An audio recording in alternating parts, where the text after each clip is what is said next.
Now let's move on to why we're all here. Michael Nassler is the Director of Mindfulness and Behavior Therapies program at the Family Institute at Northwestern. He provides compassionate and practical skills-based approaches rooted in meditative practice and supported by scientific evidence to help people with a wide range of problems. He works with clients in collaborative, clear, and transparent ways that address their concerns directly. And with that, I'm going to pass it off to you, Michael, and let you take it from here. Thanks so much for being here with us today. Right. Thanks for that introduction, Cassie. And I'm really excited to be here. And Cassie was telling me that we had about 100 people who had enrolled. And Cassie, is there any way to know how many people are actually online with us right now? Yeah, so far we have about 21 people who have joined us today. So thank you, everyone, for tuning in.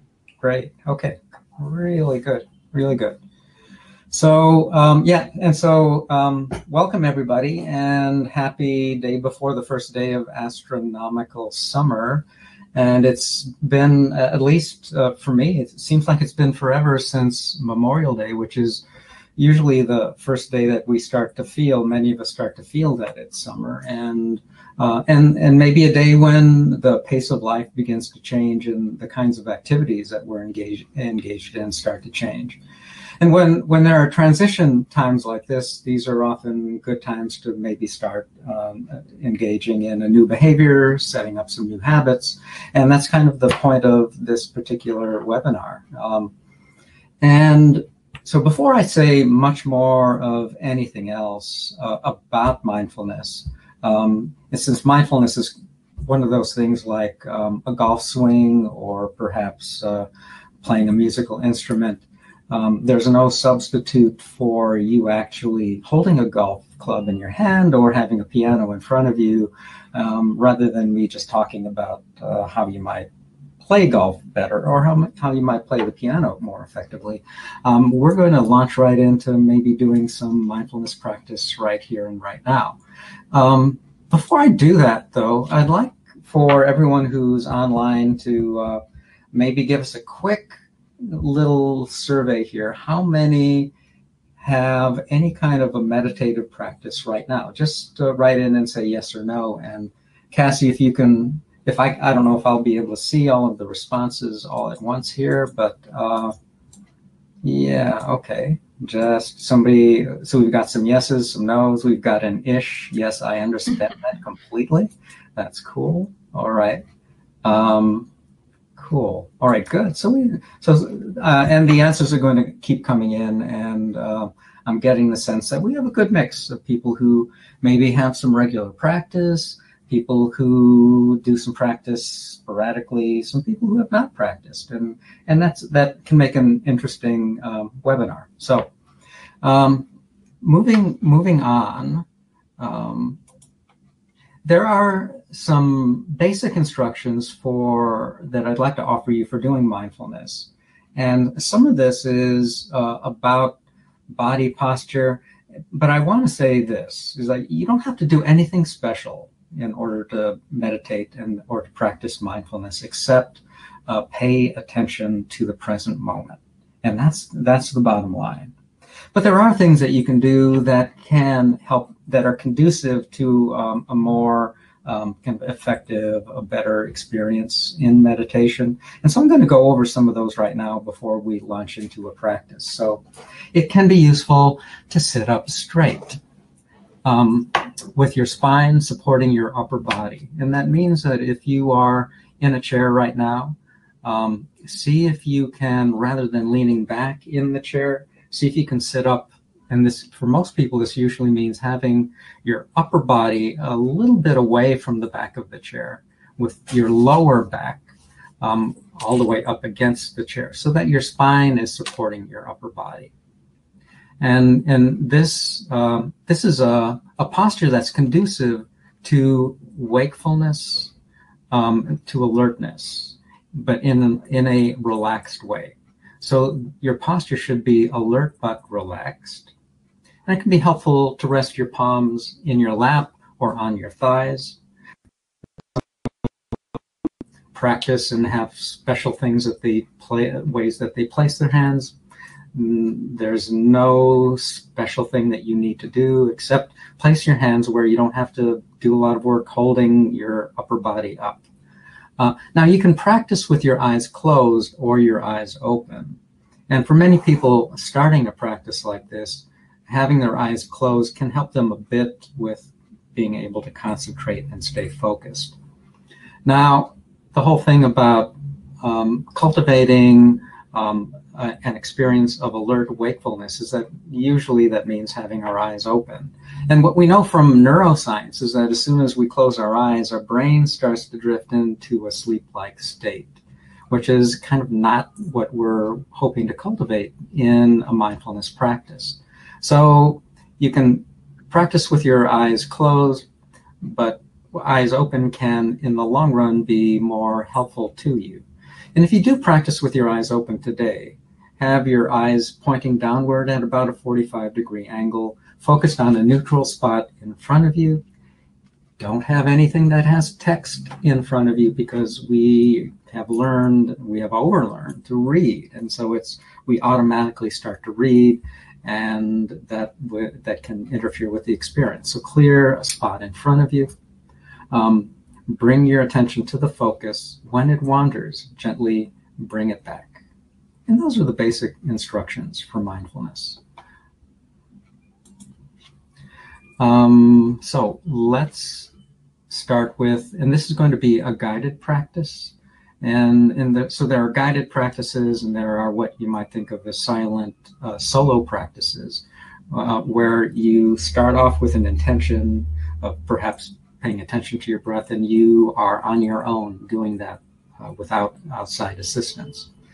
If you're just beginning, it can be helpful to have somebody guide you. I'm going to do a meditation here, a mindfulness practice that's going to be guided. So without further ado, let's get started with that practice. And again, you don't need anything special like a mindfulness bell, but have one here. And we'll use that to begin and end the practice. I'm going to ring the bell 3 times to get started, and then I'll start with an instruction for you. And then I'll ring the bell once to end. I'll give you a moment to, if you're not already in the position that I suggested, that try that out. But again, you don't have to do that either.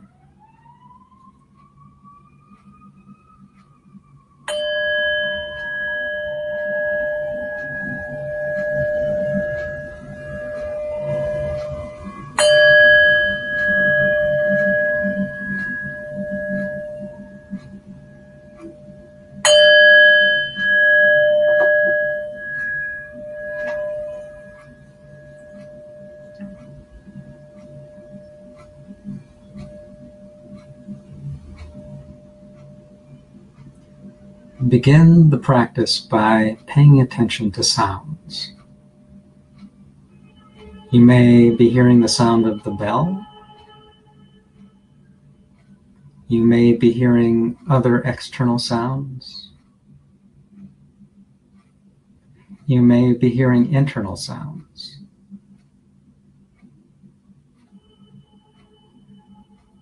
A helpful place to begin with mindfulness is with listening, because it captures some of the fundamental qualities of mindfulness. But you don't have to do anything special to be able to hear. The object of sound arises, and we hear.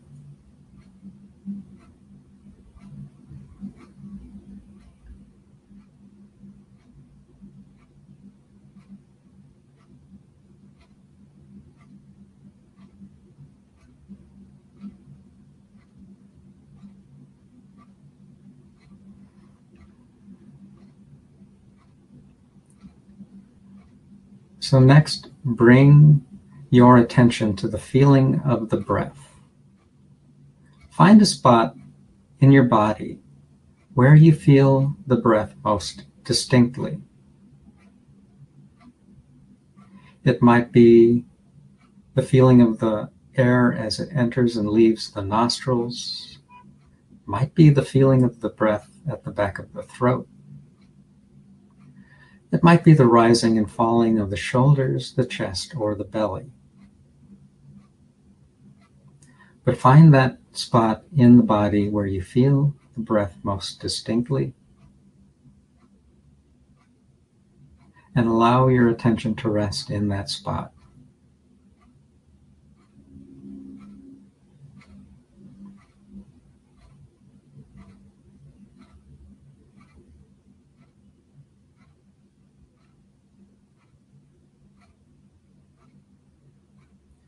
Notice what it really feels like to breathe in this moment, right now.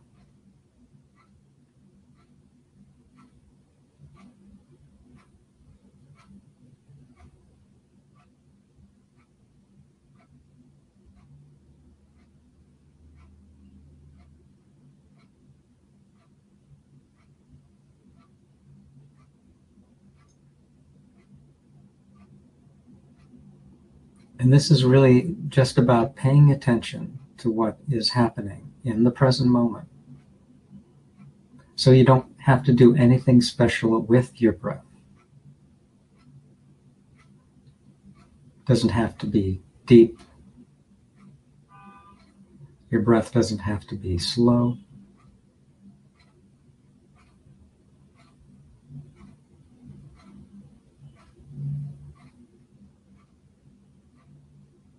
There's no need to do anything special at all with it. See if you can just allow your breath to breathe all by itself.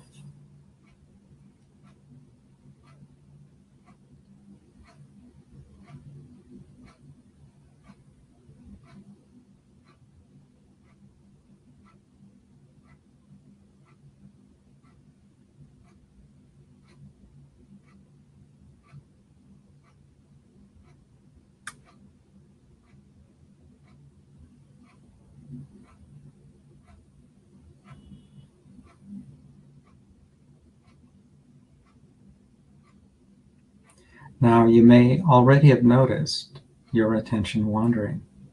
It may actually have wandered many times already. That's okay. This is what attention does.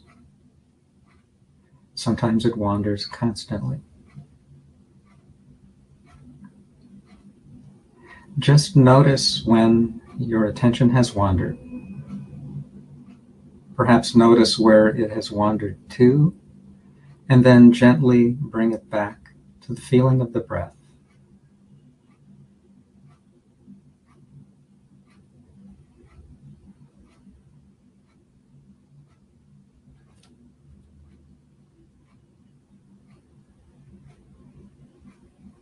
Now, that wandering may happen many, many times over the course of even a short meditation.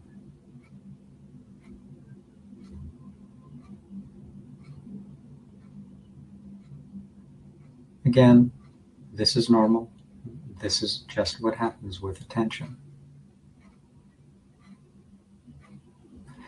And in fact, the simple act of remembering that you are here and the intention is to pay attention to the breath and then bringing the attention back is a way of strengthening your ability to have control over your attention. Just like exercising a muscle, your muscle develops through that movement.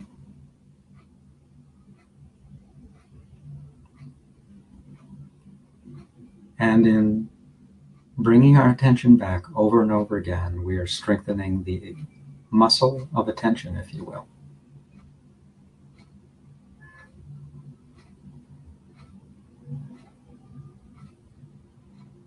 And coming back to the present moment over and over again.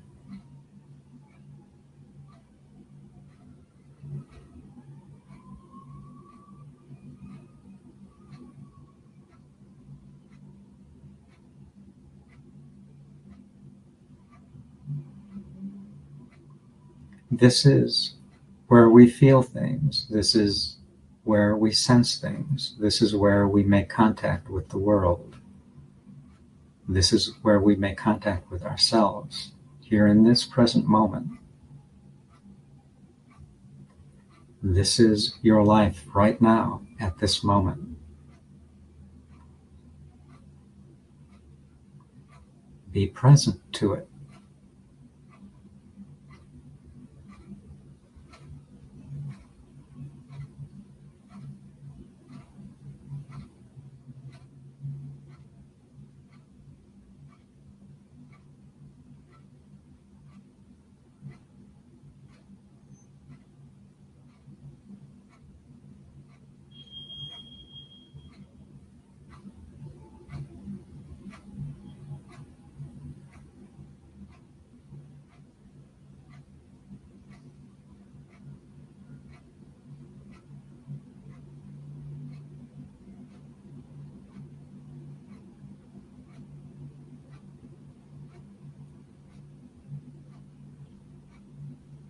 And now let go of the focus on the breath and bring attention back to the sounds that you hear.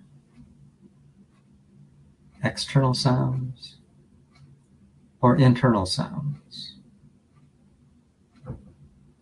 or maybe a particular quality of silence.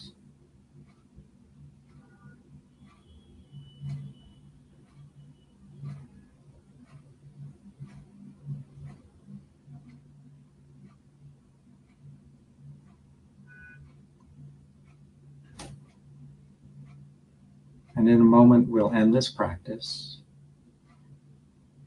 and try to bring this stance of alert wakefulness, presence in the present moment, and try to bring that stance into the rest of the webinar and the rest of your day.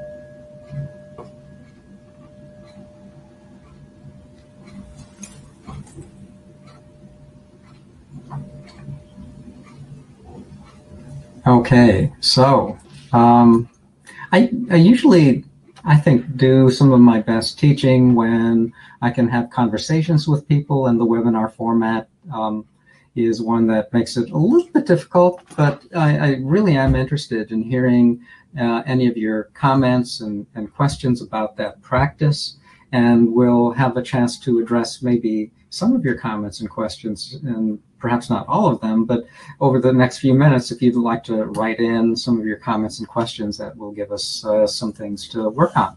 So yeah, go fire away. Let me know what you experienced. And Cassie, if you can read some of the comments to me. Great. Yeah, so far we have Margaret writing in. She says she does feel a difference. She's more relaxed and present. And I don't know about everyone else on the call, but I felt like my heart rate was slowing down, and I almost was like in a nap format without actually being asleep. Elaine is talking about how she appreciates her life more.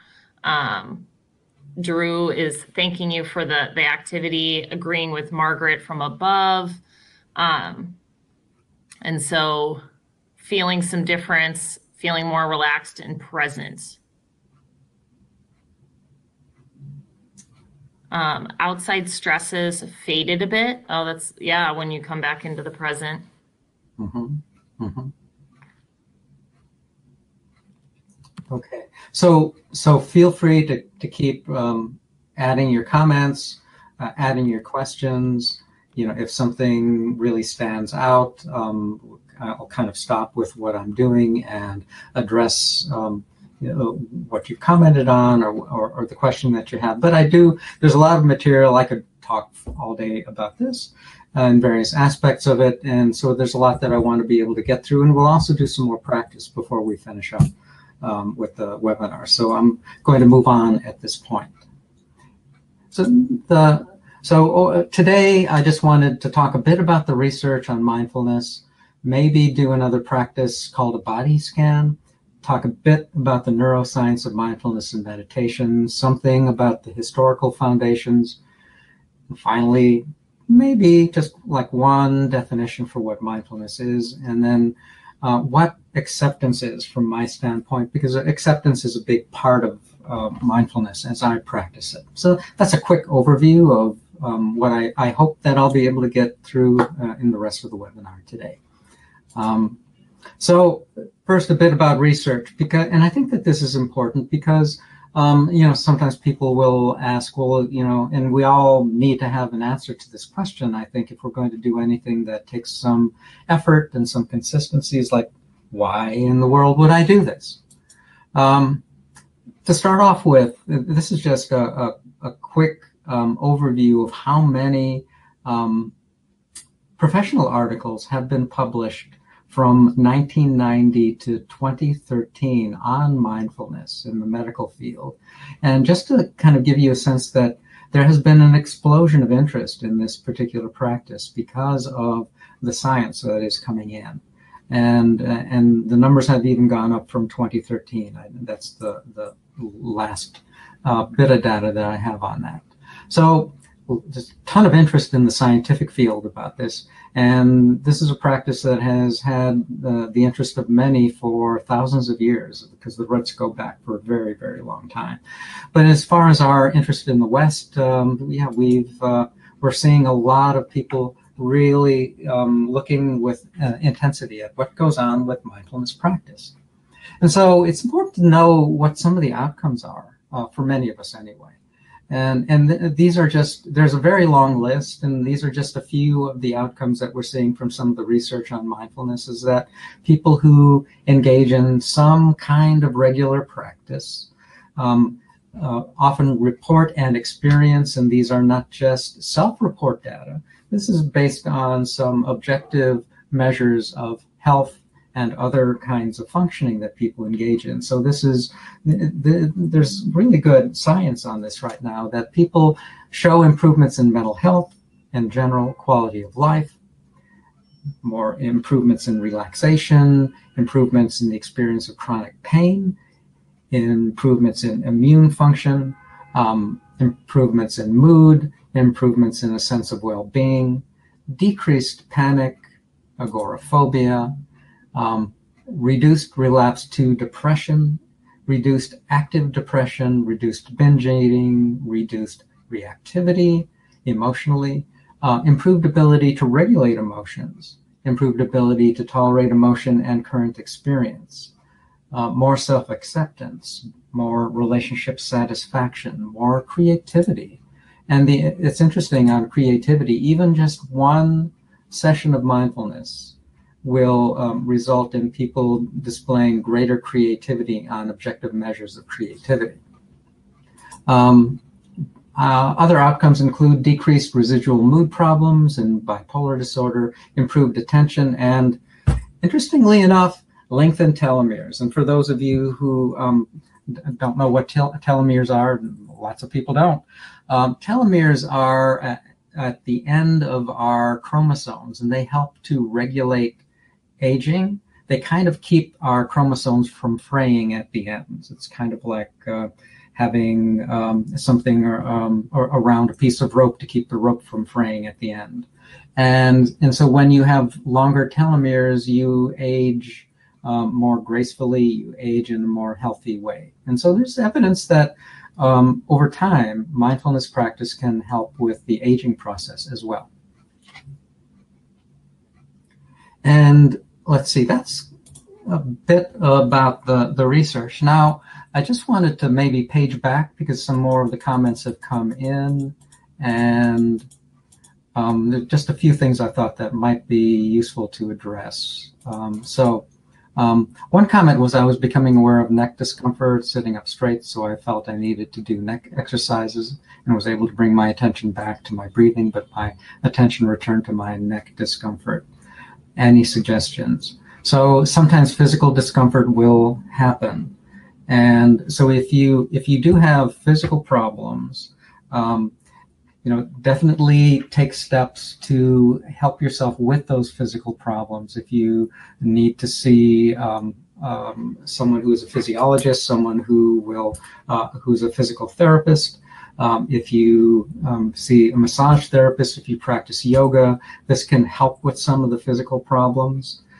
And one of the more important aspects of experiences that people have in practicing mindfulness is when there is discomfort, when it's not at a point where you might be doing something that actually will be physically damaging to you. So certainly don't do that. If sitting in a particular way is giving you acute, intense pain, then stop sitting in that particular way, because this practice is a gentle practice, and it's not about doing anything that might damage your body, damage yourself. And people often have aches and pains that are kind of inevitable in living life. And there is absolutely, and in the long run, great value in being able to do the practice even though you have kind of normal aches and pains.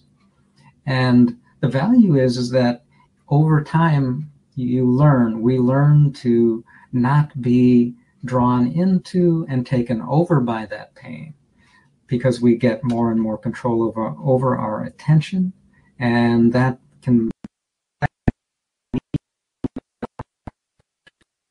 chronic pain. And the research on mindfulness for chronic pain shows outcomes that are as good or better than pain medication for chronic pain. And so the message here is, yes, a lot of us have aches and pains as we sit in practice. Beyond doing what you might need to do to take care of yourself physically, practice anyway, because practicing along with that pain has great benefits in the long run.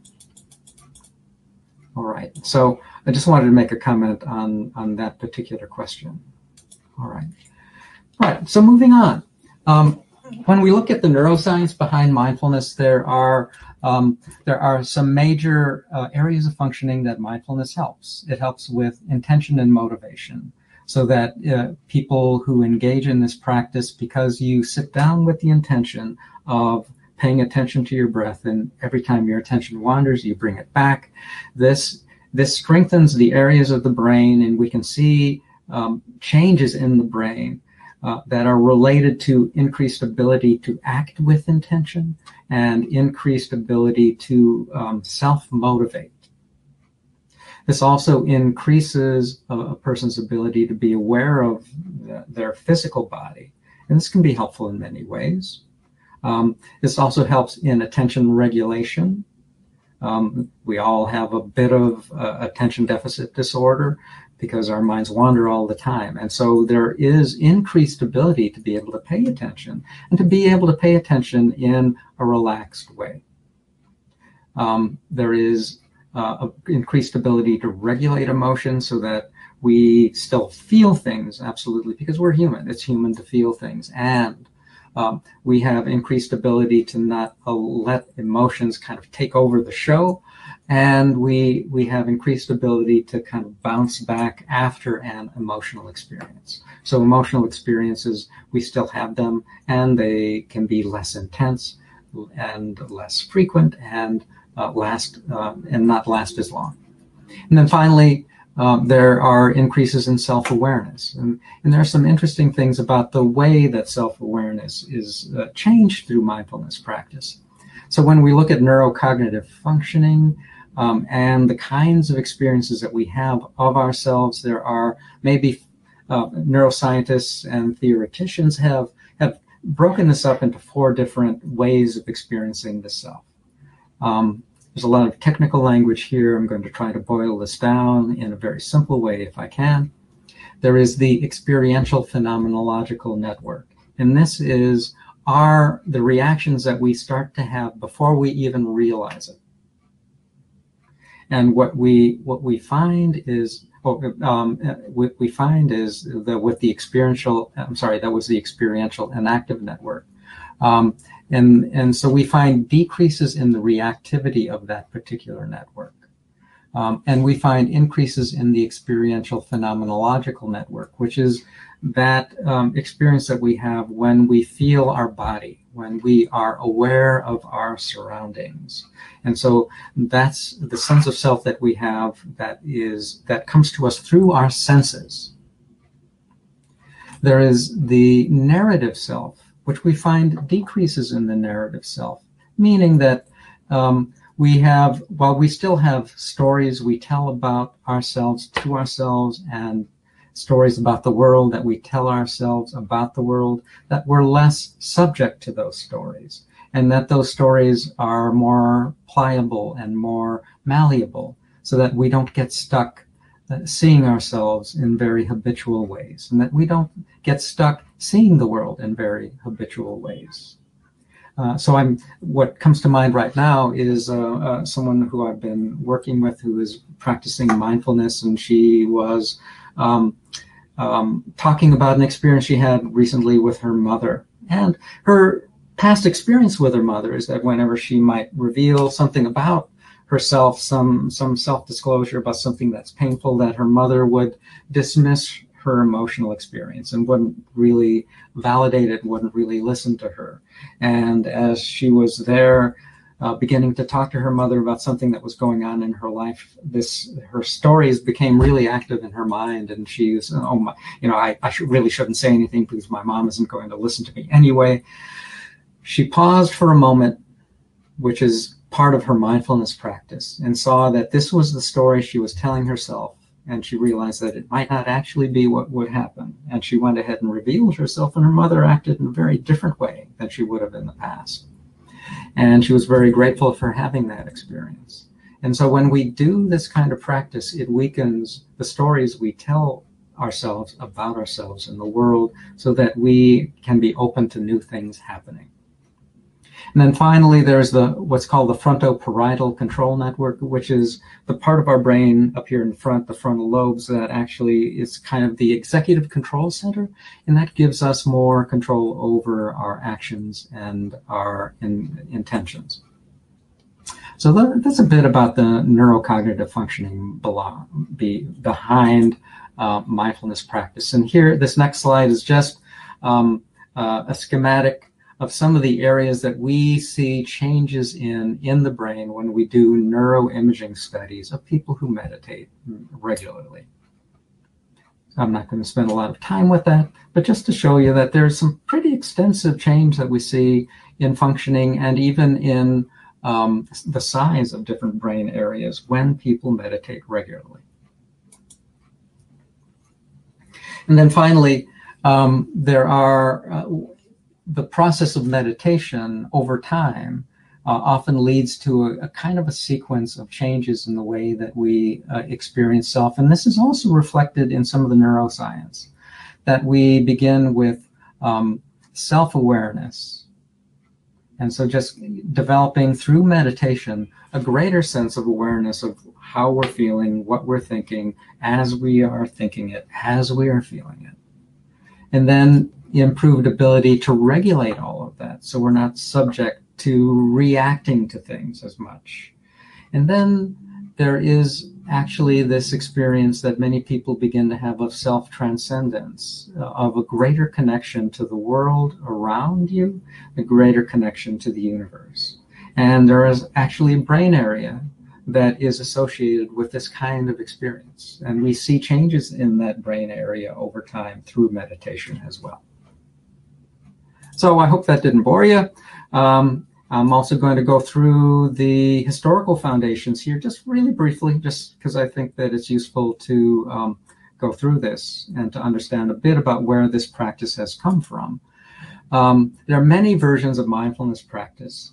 Most major spiritual traditions have some version of mindfulness practice. So for example, Christians have centering prayer. Sufis have the awareness continuum. The roots of many modern versions of mindfulness that are at least the ones that are studied and researched and most used in psychotherapy lie in Buddhist practice.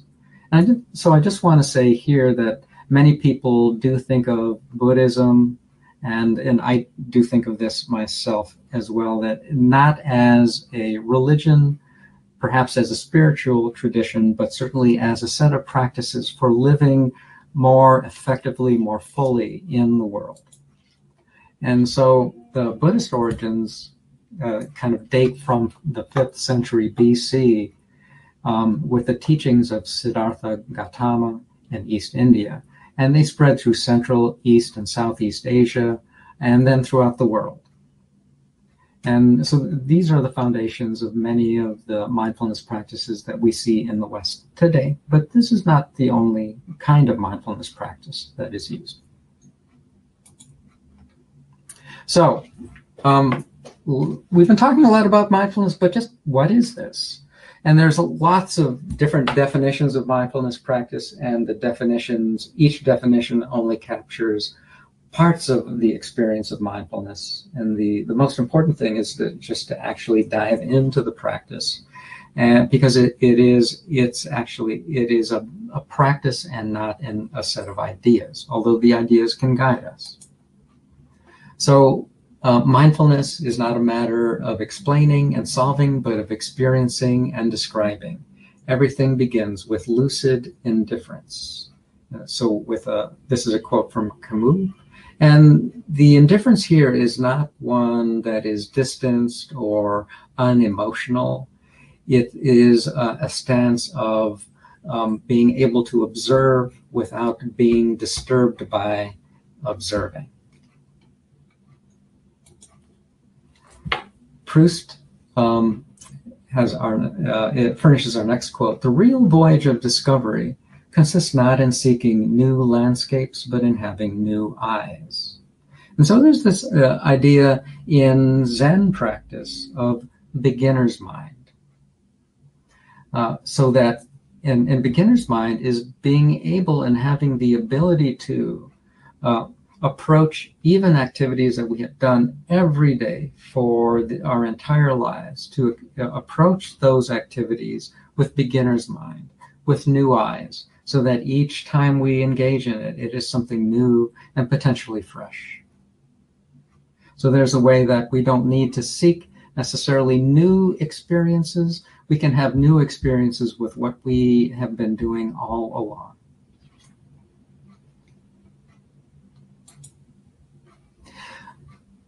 But a more direct definition that I often use of mindfulness is awareness of the present moment with acceptance. And so awareness, that quality of having consciousness of what is going on. The present moment, meaning what's happening right now and what's coming in through our senses, not remembering or thinking about what has happened in the past, not worrying about or anticipating what might be happening in the future, but awareness of what is happening right now in this very moment. And acceptance, because that awareness of the present moment has this quality of simply being with what is happening, not holding on to it, trying to extend or to hold on to desired or pleasant experiences, or to chase after them in any way, shape, or form, which has, for most of us, unintended consequences. And not needing to push away or reject what's happening right now, but simply learning how to be present with what is really happening right now at this very moment.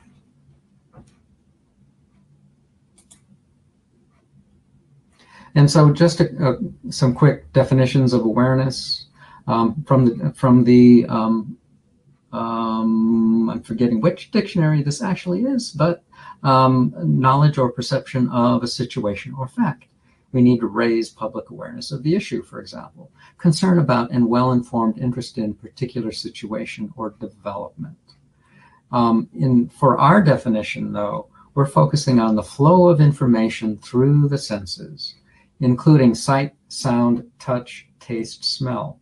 Now, I noticed in one of the questions that has come up is, can you use aroma as a focus of mindfulness? Yes, you can use anything that is coming in through your senses as a focus of attention in mindfulness. And that flow of information also includes interoceptive information, meaning the sense that we have of our bodies, body sensations, physical sensations in the body, emotion and thought. So all of this is where our awareness rests when we are practicing mindfulness. More about awareness. In mindfulness, awareness is one-pointed, meaning that our attention is collected. It's not divided between different things. It's the opposite of multitasking. And interestingly enough, like the research on multitasking is that when we try to multitask, we end up not doing things very well. And when we are focused on one thing at a time, our work, whatever it is that we're doing, is of a higher quality, and we actually feel less stressed, less distressed when we are doing one thing at a time. And so awareness is one-pointed. It is awareness of thought, but is not thinking about. So I can be aware that I am thinking about what I might be doing in a meeting later on today, but the mindfulness is not actually thinking about that meeting, but it's awareness that I have thoughts about it that come up. Mindfulness is disengaging from usual patterns of reactivity and attachment. And there are degrees of engagement. There is somewhat distance observing, and then there is full participation in awareness when we throw ourselves completely into an activity. When we are at one with an activity, becoming one with eating, becoming one with playing an instrument, becoming one with having a conversation with a friend, with a family member, being one with our experience. And the present moment, the present moment is important because the sense information is inherently the present moment. There is cognitive processing that's going on, so we have awareness of spontaneous cognitive action, meaning our minds are going to throw up thoughts all the time. But mindfulness is really just about being aware that thoughts are coming up automatically and not getting caught up in those thoughts. So awareness of cognitive action, but not becoming involved in it. So awareness of the process of thinking, of the process of remembering, of anticipating and imagining, but not being drawn into it. Noticing that it's happening, but not being involved in it. And more on mindfulness. We've never been mindful of others' thoughts. We imagine what others might be thinking, but we don't have direct experience of that. We might know based on what they tell us. So when we have thoughts about somebody else, it's simply our thoughts about that.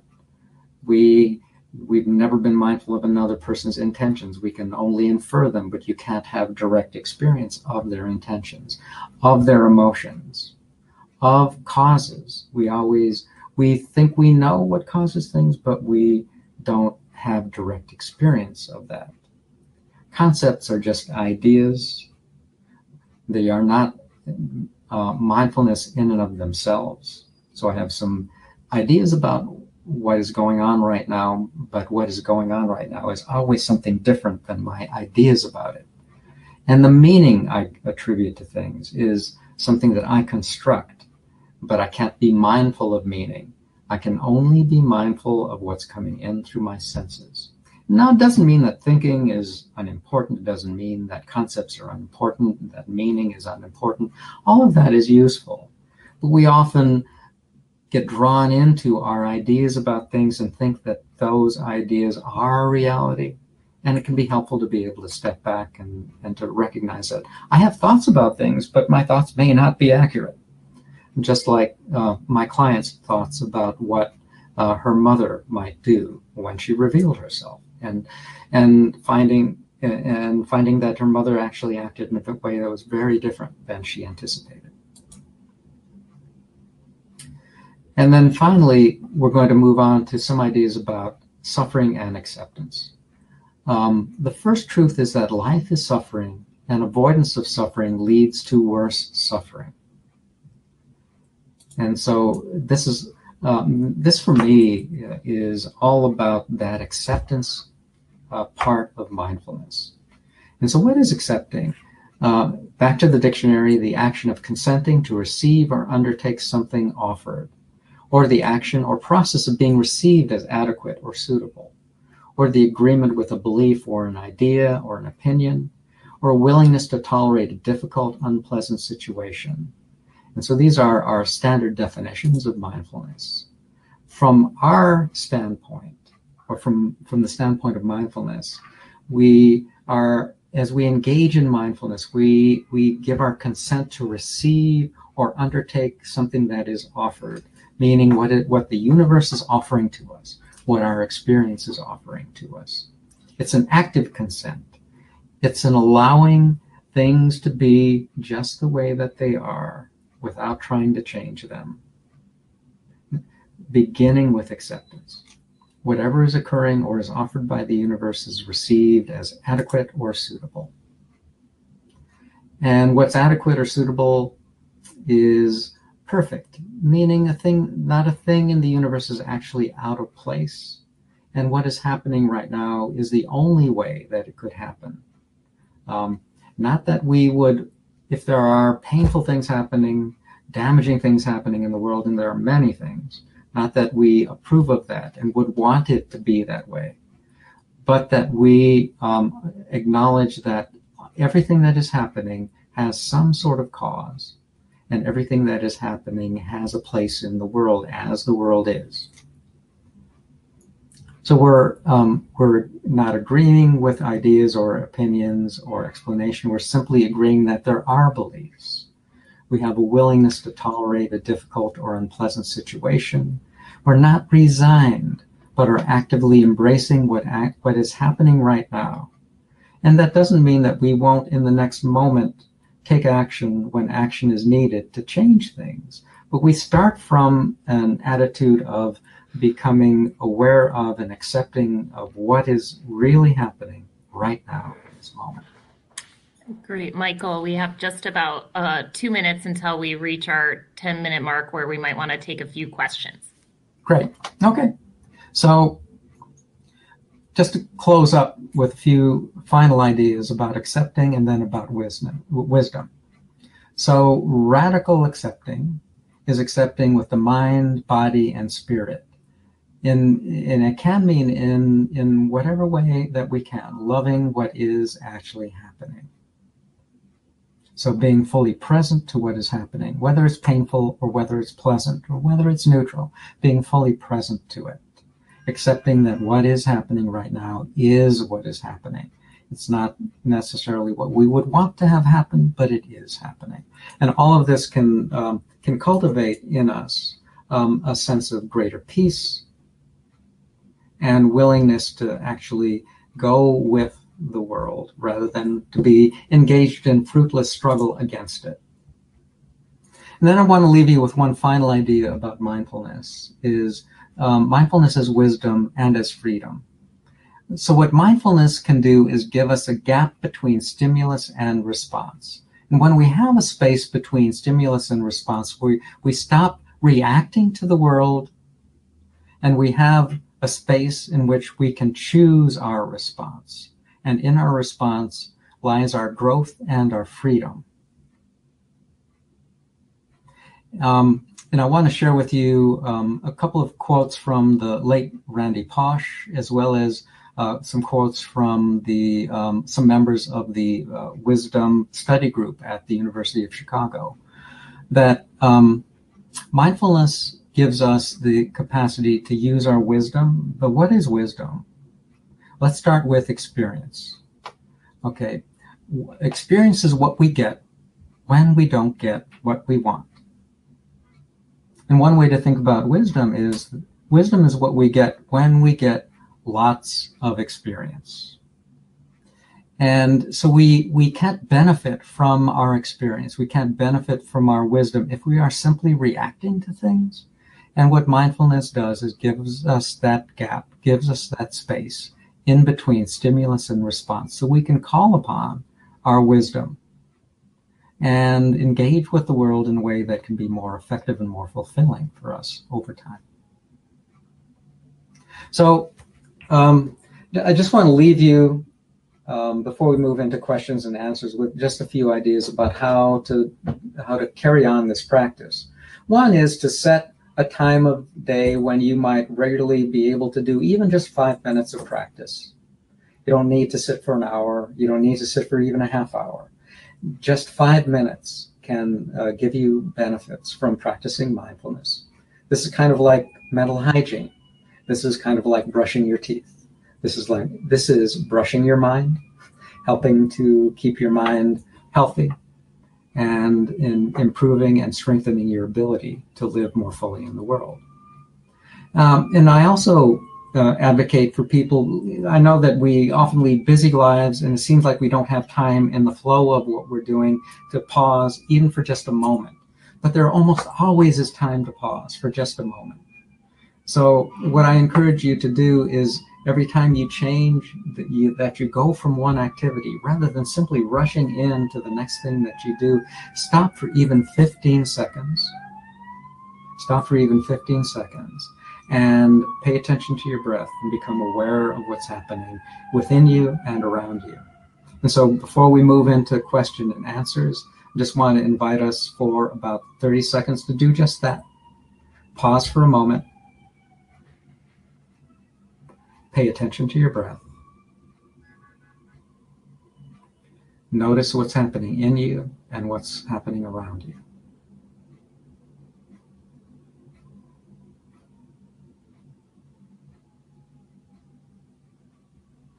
And now I welcome any comments or questions that you might have. And Cassie, if you could read those for us.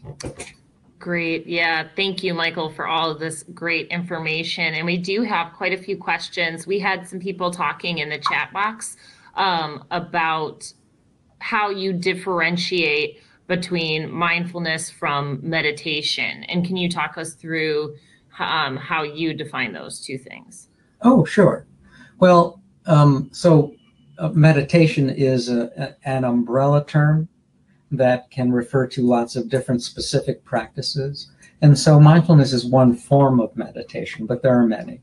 And the more that we learn about different meditative practices, the more we learn that there are different outcomes for different practices. And so mindfulness has the outcomes that we've mentioned here. Other meditative practices can give you benefits in other ways. Mm-hmm. And we had an interesting question come through about asking if you can use taste and aroma in mindfulness practice. How would you include that into a practice? Oh, absolutely. So you can use essential oils, you can use candles, incense for aroma. Another way to bring mindfulness into everyday life is whenever you sit down for a meal, is pay attention to the aroma of the food for at least just a few moments before you start to eat and engage in conversation, because we're often eating socially, right? Take a moment to actually taste your food. How often are we eating and really not paying attention to what we're putting in our mouths and what it fully tastes like, because we're involved in either thinking or talking or doing something else while we're eating? Take a moment to really taste your food. That's great. That's really helpful. I like all of these tips for small things you can do to get started with some of this meditation practice. And maybe we can take one more question. I know you mentioned that this motivation aspect or benefit to meditation. And I had just recently read an article, an op-ed in the New York Times that found that, they were arguing that mindfulness and meditation makes you less stressed and also less motivated. And I wonder if you can talk through some of the research that argues against that theory. It sounds like you are on the other side of that. Well, what we find is that people who meditate regularly are less reactive. And so if you are defining motivation, at least in part, based on being reactive to what's happening in the world, then yes, there is that aspect of motivation where we don't feel pushed around by what's going on. Oh, I just have to do something about this. But what we do find is strengthened is our ability to intentionally move, intentionally to take action. And so there is more internal motivation, internally motivated motivation, if you will, to do what we choose to do, not what we are kind of pushed and pulled to do by the things around us. Yeah, no, that's great. That definitely makes sense. And thank you for that answer. And Michael, I'd love to give you a few minutes as we come, close to 1 o'clock, if you have anything else you'd like to share before we wrap up and end for the day. Well, I enjoyed talking with all of you. Would love to be able to answer and comment on everything that people had commented on. This is a large group, and we have just a short amount of time. I wanted to be able to cover as much as I could during the time that we had, and so I hope that this was helpful. I enjoyed engaging in this practice and in this talk with all of you, and I hope that this helps going forward for each of you. Great. Thank you. Thank you again, Michael, for joining us and for sharing all of this great information. And like Michael was saying, thank you everyone for tuning in and joining the conversation. To find all of our upcoming and archived presentations, you can go to alumni.northwestern.edu/career webinars. Have a great rest of your day, and go Cats. Right. Thank you.